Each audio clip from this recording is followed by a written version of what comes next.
Hello and welcome to ChinnyVision. This time we're going for a stroll back 30 years. Last year was the 30th anniversary of the CPC 464 being launched. This year, 30th anniversary of the 6128.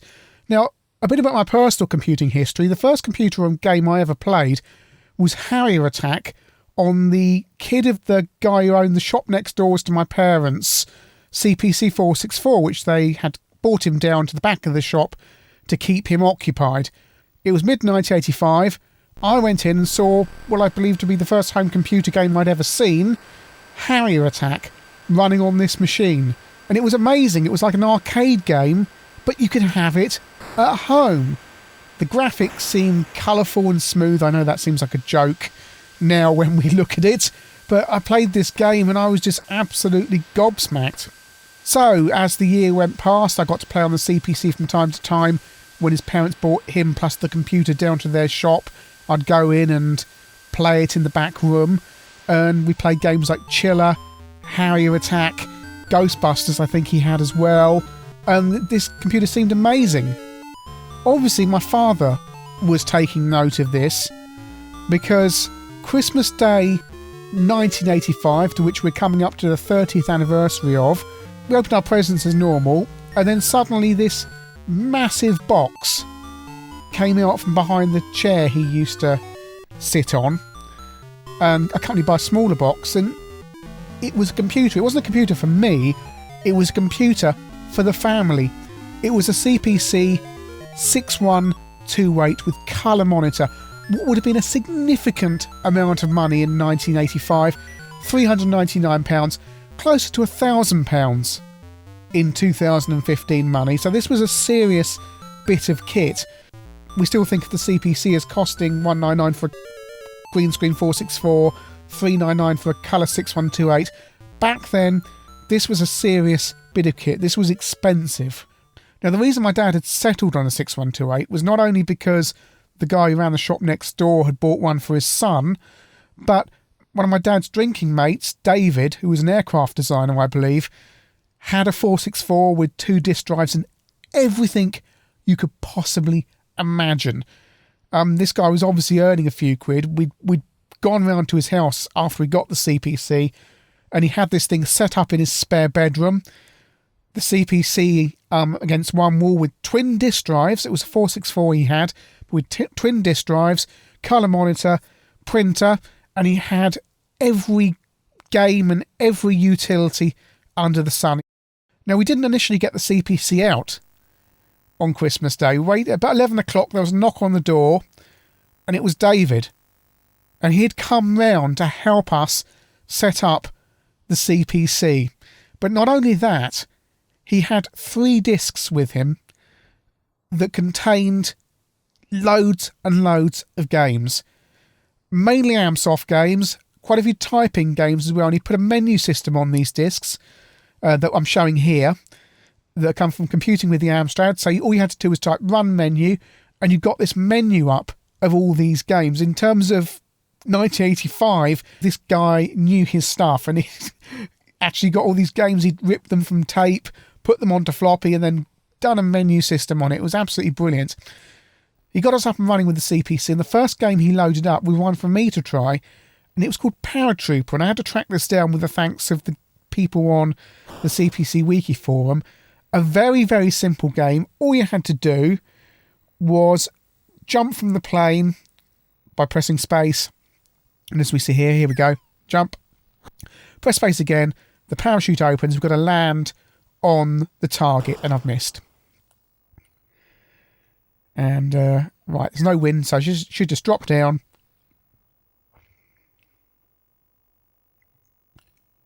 And there we go. An incredibly simple game, but obviously he thought this was a good thing for I must have been 7 or 8. A good thing for a 7 or 8 year old who really wasn't that familiar with computers to start off with. It's jolly good fun. It is written in BASIC. I'd always thought this was a magazine typing, but apparently it was released by Argos Press Software, who put out cassettes of lots of these BASIC type listings that you could run on your home computer.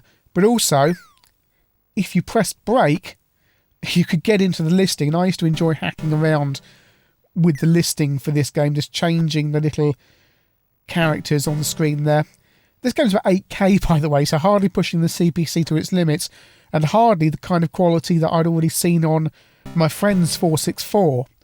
But even so, it's a game that holds lots of memories for me, because it was the first thing we played on the 6128.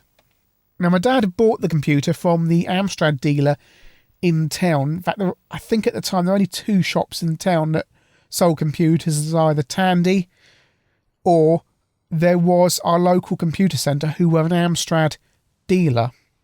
And the only game my dad bought with the computer, legally, as opposed to the ones that came from David, was They Sold a Million, which came with Beachhead, Set Willy, Daley Thompson's Decathlon, and Sabre Wolf. And of course, it was obviously all on floppy because we had a 6128. Didn't actually get access to cassette games for a year and a half when we got a teletext adapter for the CPC. The software with it only came on cassette, so my dad was forced to buy a cassette lead, and then suddenly I had access to hundreds and hundreds of budget games from the newsagents. So another game on the compilation They Sold a Million was Set Willy, and again a game I used to enjoy playing. Wonderful music on the title screen. Used to leave this just playing. In fact, when I hear that tune today, I still say that's the Set Willy music.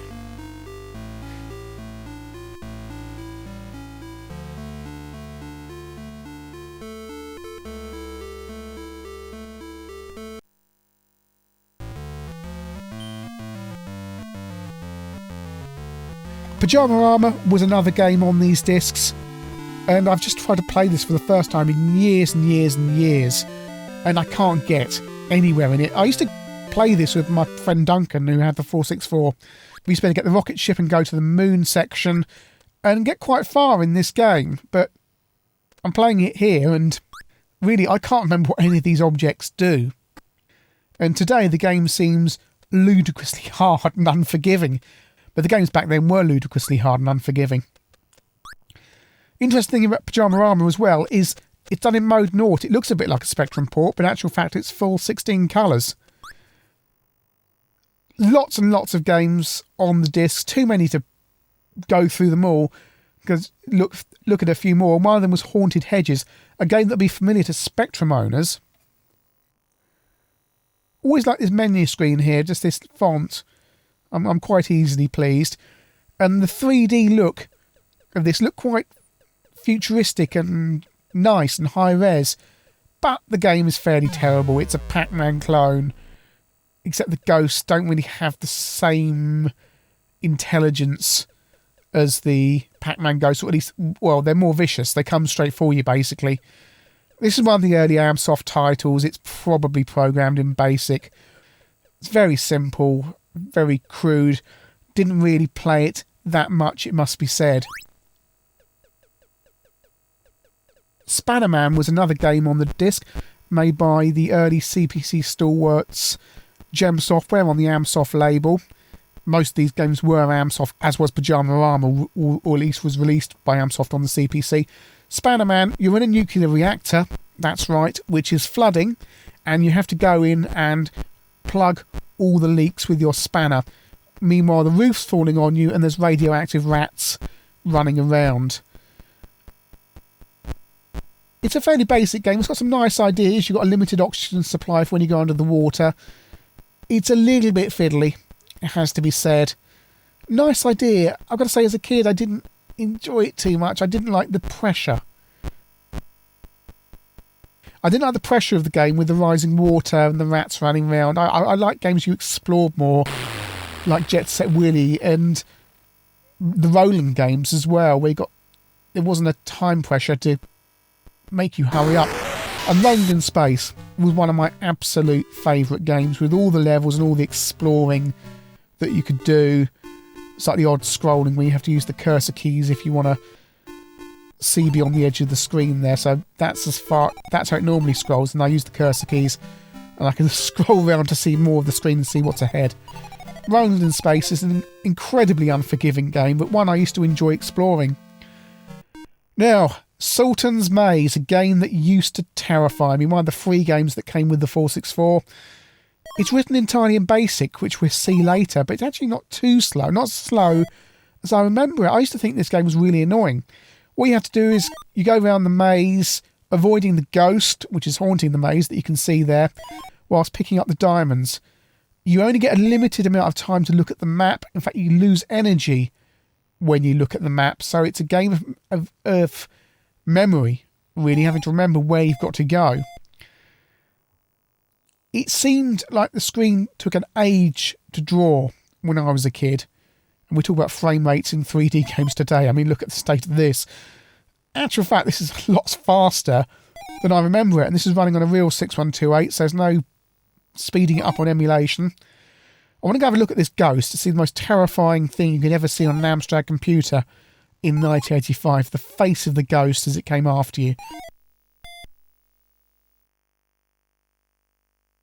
This game genuinely scared me at the age of 8, I have to say. And there we go, here's the ghost that's going to come up. Oh, here we go. No, oh dear. And the screen shakes, and the Guardian's got me. Now, if we quit out the game, we're in BASIC. And if I type list, there you go. Yep. The game is completely written in BASIC, which, on the one hand, is a bit naff, but on the other hand, it's a full 3D game written in BASIC, and it proves how fast the BASIC interpreter on the CPC is, because it manages to shift around and draw all those graphics without too much problems. And I've looked at Sorcery Plus before on my review of 4 great CPC games, but I'll show this quickly again, because this time I'm running it off my original floppy disk and all my high scores are still saved on both sides of the disc. Absolutely brilliant game, amazing graphics. Got this for my birthday, March 1986, the first game, and I think the only game I got for quite a while after we got the 6128, and this one kept me amused for hundreds of hours. Never got near to completing it, but you know, my game skills in those days weren't that good. Well, they still aren't, but a game that is, I think, one of the best on the CPC, an exclusive title, at least Sorcery Plus is. So I mentioned that there were a lot of typing games on these 3 discs that I had, and I really didn't distinguish too much between the commercial games and the typing games, because some of these typing games were really high quality. The Amstrad computer user used to offer big money for quality type-ins, up to £1,000 I think it was. We've covered Crazy Legs before, which we'll have a look at again, which is one of these games that's really good quality. And this is N-Sub. And yeah, it's incredibly slow, but you've got the enemy ships going above you that are dropping down, and they come in waves on different levels. And this is level 1, but they do different things in different levels, including circling around. And there's also a little red submarine that comes after you that gets faster as the game goes on. It does slow down the more there is on the screen. But for a typing game, this is awfully fun. And if you look at the listing, it's free of data statements. There's no machine code bits to the game. This is all pure BASIC. And there we go, little little green thing goes across the screen faster that you can shoot for bonus points. And they drop these depth charges. There's a full high score table, different levels of difficulty. And yeah, it's slow and flickery and basic, but as I've said so often about some of these early CPC typing games, this would constitute a full-price commercial release on other systems. I'm thinking specifically of the BBC Micro. And this isn't a typing game that you'd undertake easily to type in, because it was quite a big game. About 20k this one, I think. So quite significant in size. And we're on level 2 now, and there's different boats coming across the top, and these ones circle around. All in all, N-Sub's a really good game, actually, for a basic type-in. Quick look at Crazy Legs, which I adore. And I reviewed this in the early days of ChinnyVision and talked about it in great depth. Let's have a quick look at it. All you've got to do is colour the squares to the colour desired by jumping on them, and it gets more difficult as the game goes on. A really good fun game, one that I really enjoy. I'm going to move up a notch now because we're going to look at Splatch. Splatch was a typing game in Amstrad Computer User, one of these really high quality ones. So high quality, in fact, that they tweaked the presentation a little, and Amstrad Computer User released this as a actual commercial release. And this is the game. You're a rabbit, and you've got to collect all the carrots whilst avoiding acorns falling on your head. Yep, it's a Boulder Dash clone. Years before I'd even knew what Boulder Dash was. And the controls are a little bit fiddly, it has to be said, a little bit unresponsive. But you've got to give it a break. I mean, there's lovely high-resolution graphics here, and oh, the acorn's fallen on my head. And it's a really nice game, a significant program size as well. Again, another one you wouldn't have undertaken easily. And again, my dad's friend had typed all this in for us. So, and it was gratefully received. And we move on to a Space Invaders clone, which is quite possibly the most polished typing game I've ever seen on an 8-bit system.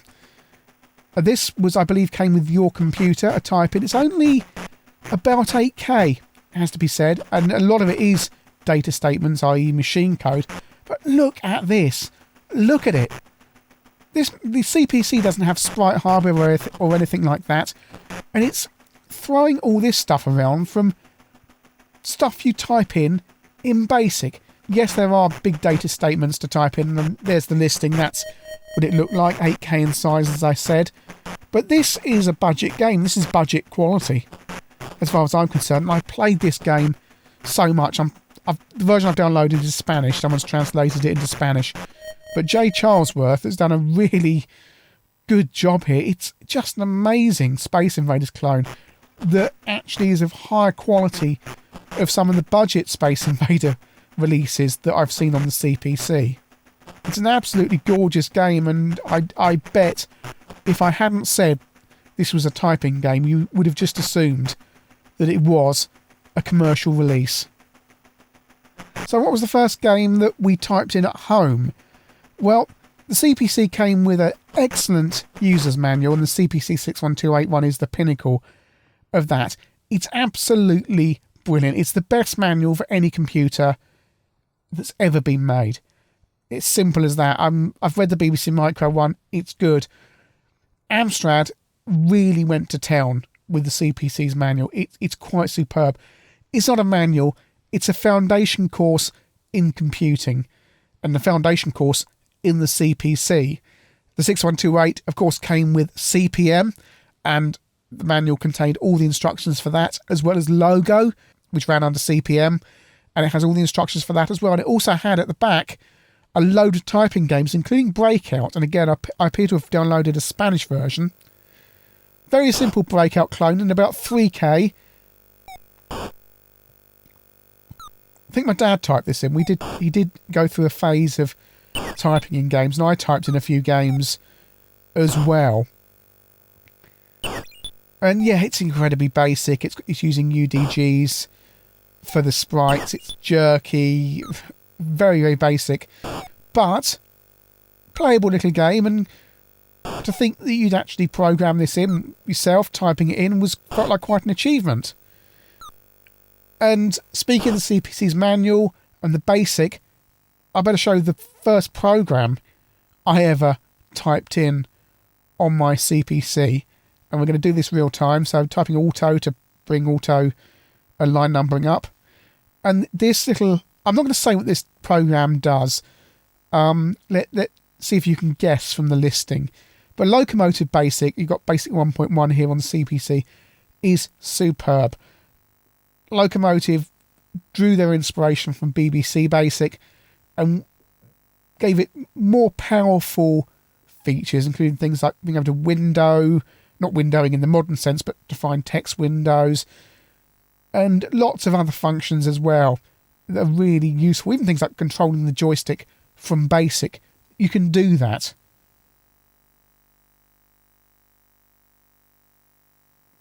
So you're probably getting an idea of what this program is with the cos and the sin there. So let's type run, and yep, it draws a circle from the centre to the edge using a line. And this was the first thing I ever programmed in on my Amstrad. Okay, it's the first proper program. I'd done things like print statements and things like that earlier on in the manual, but this was the first proper standalone program. Now, of course, once you've got this, what do you do with it? Well, the answer is you start fiddling around with the listing and seeing how changing things impacts it. I mean, this is the beginning of learning to program, in effect, as an 8-year-old. So what happens if you change the numbers? I mean, I'm only 8, so I don't know really what these numbers mean too much. I've tried to understand it. So you start playing around with it. I'm using the edit facility in CPC Basic here, or Locomotive Basic. Run the program. And, oh, hang on, it now draws a circle in a slightly different position. So that must mean the numbers relate to where the circle is on the screen. And you're starting to learn how to program and do this stuff. And all because you've got this fantastic book there that you've been reading through that has all these easy to access listings. A book that I've got Commodore 64. I've got the manuals for it. No way does anything in there inspire me to want to program. But there was something about the CPC manual looking all glossy and shiny and big, and I had the ring-bound version originally, that you could play around and do stuff. A lot of you said, well, why did you have a CPC? I had a Spectrum. I always wanted a Spectrum or Commodore 64 because I wanted to play Night Law or whatever. My father bought the CPC as you would buy a computer today. You don't buy a computer today, you don't buy a general computer today just to play games on it. You might buy a gaming computer or an Xbox or whatever. If you go out to PC World or what have you, you're probably buying a computer to go online, to do some word processing on, write some letters, do some spreadsheets. You might want to play a few games on it as well. And this is what the CPC did. People miss this point about the CPC when they're talking about the Spectrum and the C64 and the Amstrad, and they go, well, ignore the Amstrad, it's about Spectrum versus Commodore 64, which is the best, rah, rah, rah, rah, rah. Well, to say that is to completely miss the point. The other two are games machines. That's what they do. Nobody in their right mind ever bought a Sinclair Spectrum to word process on. Spectrum's great. I've got 5, 6 of them. Love them. But you're not going to word process on it. It's hopeless for that. Even the hard-keyed Amstrad ones. It's a games machine. That's really all it does. The Commodore 64, well, yeah, in America, some people had the disk drives and things like that, and they did stuff on it, but it's still basically horrible. You just would not do that stuff on a C64. You just play games. That's all you really did with it. And I'm going to get downvotes for this on this video. I don't really care because I'm speaking my mind now, because this has been a complete misapprehension for far, far too long. The CPC was always envisaged as a proper all-round computer, and that's how Amstrad marketed it. And parents bought it because it was affordable. It came as a complete package with a monitor that you could use for word processing and stuff, and people did. And I didn't have this package at the time. This is stock press that came out on lots of computers. But the CPC, the advantage here is, of course, the high-resolution Mode 2 graphics. So you've got this beautiful high-res display. Looks a bit like an early Apple Mac, actually, with this GUI interface on here. But the CPC's got this high-resolution that the C64 and the spec you don't have. BBC Micro can, of course, do this kind of stuff as well. But far more expensive, because once you've added in the monitor and the disk drives, you'd be looking £400 for a 32K BBC Micro, adding a Micro VTech Cub on top of that monitor, another £200, that's £499,599, so get up to £600. Add a 5-inch disk drive on their 5.25 inch, £150. You're up to £750 to have a 32K BBC Micro in your home with a separate monitor and everything. CPC 6128, colour monitor, built-in disk drive, $399, bang. And we did word processing on our CPC. We bought a teletext adapter which plugged into the back of the video recorder that you could receive CFAX and Oracle on your computer, save the pages and print them out. And in fact, in the mid-90s, I wrote a letter to Digitizer, run by the superb Mr. Biffo, and do visit Digitizer 2000 because it lives again. And I got my letter on Digitizer, and I got the CPC out of storage, grabbed my letter onto disk and printed it out, so I had that forever. Sadly, I've lost that, so I can't remember what I wrote in about. But even all those years later in the mid-90s, the CPC still could do something that my Amiga and PC couldn't. My dad decided he wanted a word processor, so he was told, probably by David again, get a ROM box for the back by ProText on ROM, which he did. So all you had to do when you booted the CPC was press 3 keys in fact, the pipe character P and return, and you'd be straight in instantly to the word processor. We also had Prospell, something we take for completely granted today, a spell checker that was completely unheard of on a computer of that price in the mid to late 80s. The piece de la resistance on my CPC, and the serious package I probably used the most, which was available on the Spectrum and C64, was the OCP Art Studio. And no, it's not by the people who invented Robocop. In fact, I'm showing the advanced version here because I got this later free with a subscription to Amstrad Action. And look at this full windowed interface. So modern. This was, whoa, back then. This was mind-blowing. It looks like a rip-off of a GEM system today or a Mac, obviously, but back then you had to control this with your joystick, although it would work with a mouse. You can go in at a pixel level and draw graphics like that. You can work in all the CPC screen modes. And you can, and again, this completely blew my mind at the time and seems so stupid and simple today, grab sections of the screen, not only cut and paste them, but scale them on an 8-bit computer. This was completely like, whoa. You couldn't, it didn't do it particularly well at times, but this was amazing. And this was really, I think, one of the first modern paint packages. It even has a font editor built into it, so you can load in fonts, you can edit the CPC's existing fonts. This thing was the all-round graphics package for the CPC. It could do everything.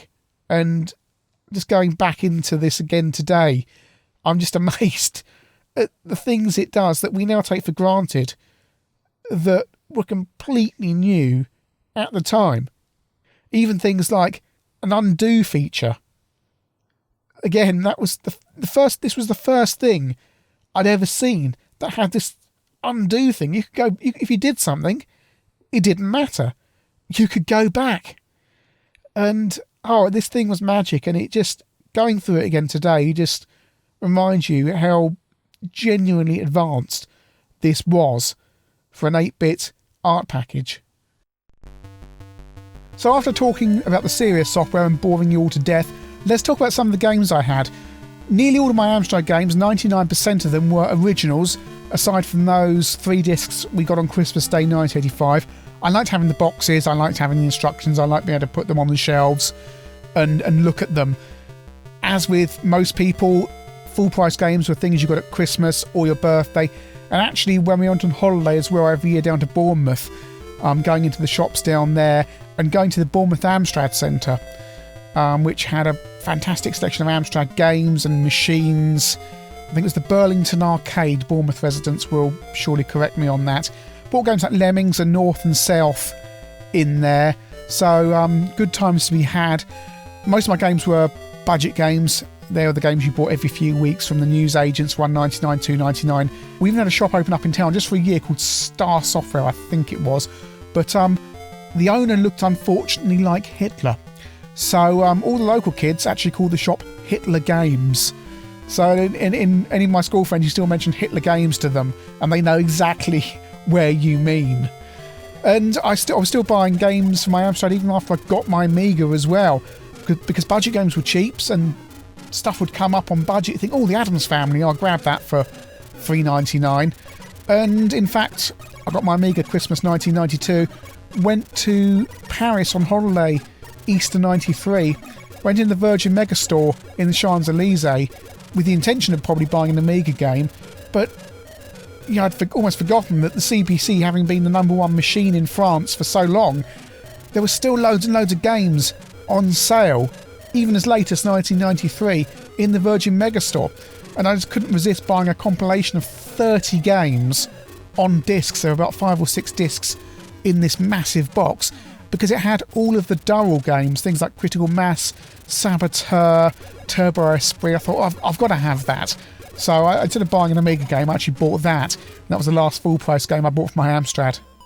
So at this point, you're saying, well, Chinny, your life as an Amstrad user was probably quite lonely. And in fact, a few people have made those jokes on Twitter to me. Well, actually it wasn't. Because we had lots and lots of Amstrad owners at secondary school. An amazing amount. In fact, I was counting just off the top of my head 9, 10, 11 I can think of immediately in our year group who had Amstrads. It was the most popular machine, oddly enough, in 1989. It quickly changed because the rich kids from 1989 onwards got Amigas, and every Christmas after that there were more and more Amigas and more STs coming in. Mainly Amigas, it has to be said, and also the games consoles as well. But there were still a few hardcore Amstrad owners hanging on. I was one of the last ones. It was Christmas 92 where I switched over to the Amiga, although I was still using the CPC for various bits and pieces, because initially I didn't have a printed cable for my Amiga, so I used the CPC and Protex still, for example, for schoolwork. So the CPC still had use, and I stuck buying Amstrad action right to the bitter end. Like every month I'd think to myself, oh, it's got to close soon, it's got to close soon. But in actual fact, right the way through to 1995, I still had my reservation for Amstrad action at the newsagent. So summing up my 30 years with the Amstrad CPC, well, it was the computer that opened my eyes to the possibilities of what computers could do. I was doing word processing, spreadsheets and everything else, as you do on your computers today, but also able to play games as well. I know that Spectrum and Commodore owners do look down their noses at the CPC, but to be honest, they only ever played games on their computers. Nobody ever seriously bought a Sinclair Spectrum and went, right, I'm going to do a bit of word processing on this, because it's just a joke. You're not going to do it on a rubber keyed, and even then you've got to squint at a RF connection on a TV. It's just hopeless. And it's the same with the Commodore 64 in the UK. In America, yeah, disk drives a bit more widespread, better utility software available, but even so, it's still a games machine essentially. The CPC was an all-round computer in the modern sense. It was well designed with a really good BASIC and CP/M compatibility. It's much more fun than the BBC Micro, which I guess is its closest rival, because the BBC always had that feel of a computer where the software was cobbled together, especially the games, in a back room somewhere, whereas the games on the CPC, you had people like Ocean doing games. I know there were a few Ocean games via the Imagine label for the BBC, which were actually cut above most of the BBC stuff. But the CPC had a great selection of quality games and quality serious software. It never gets the kudos that the BBC Micro does for some reason. I think people look down their noses at Alan Sugar and his hi-fis and things like that. But for those of us who had CPCs, I think we're really grateful to Alan Sugar for going the extra mile with the designers, especially people like Roland Perry, who did such a fantastic job of designing the CPC, and it certainly gave me a foundation course of what computing could do, and for that I'm really, really grateful.